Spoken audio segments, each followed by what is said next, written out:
что крайне необходимо сделать перед высадкой рассады томатов, ну хотя бы за день.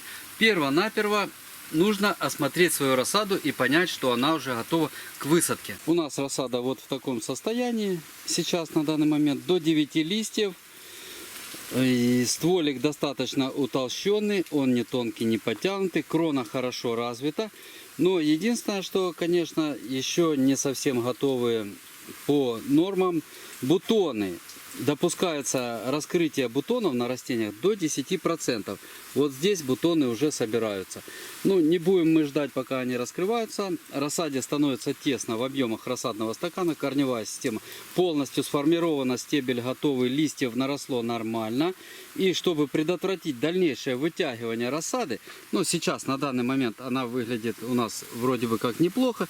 Хотя некоторые признаки потянутости все-таки наблюдаются. Но это на мой такой привередливый, может быть, взгляд.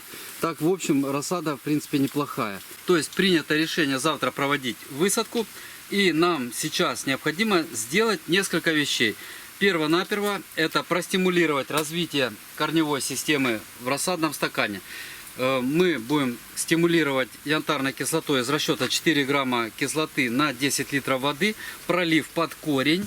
Лучше это сделать сейчас, пока рассада именно в стаканах находится, меньше раствора будет, и мы не промахнемся, как говорится, каждая капля стимулирующего раствора будет действовать на ускоренное развитие корневой системы после высадки растений в грунт. Это первое, что мы делаем. Проливаем. Можно, кстати, не янтарной кислотой. Можно также проводить полив стимулирующий любым укореняющим, в принципе, средством. Это и корневин, укоренитель, грандис, радифарм и все, что найдете, что применяется для развития корневой системы.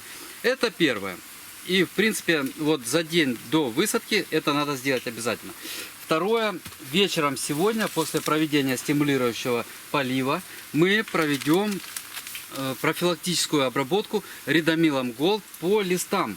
Почему делаем такую обработку, когда рассада еще находится в рассадных стаканах? Потому что она сейчас у нас расположена компактно, и мы можем при минимальных затратах препарата и рабочего раствора провести такую обработку, и более качественно она будет, она попадет именно туда, куда она должна попасть. Ридомил Голд — это известный не новый препарат, я думаю, многие из вас его знают. Он двухкомпонентный, контактно-системного воздействия, то есть там, где попадет капелька, если вдруг появится возбудитель грибкового заболевания, то препарат подсушит. Если вдруг капелька не попадет, то за счет системного воздействия препарат распространяется по всему растению, и 14 дней наше растение защищено от воздействия всяких грибковых заболеваний.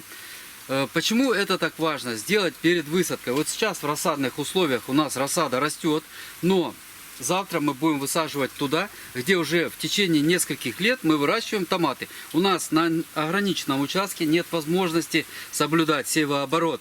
Поэтому я не исключаю, что в том месте, где мы будем высаживать томаты, присутствуют возбудители некоторых заболеваний. Вот сейчас, пока у рассады слабый иммунитет, мы и просто обязаны поддержать ее и защитить. И кроме того, если вдруг за зиму у вас высохла почва в теплице, куда вы сейчас собираетесь проводить высадку растений, то я бы посоветовал обязательно провести вот такую предпосадочную влагозарядковую поливку.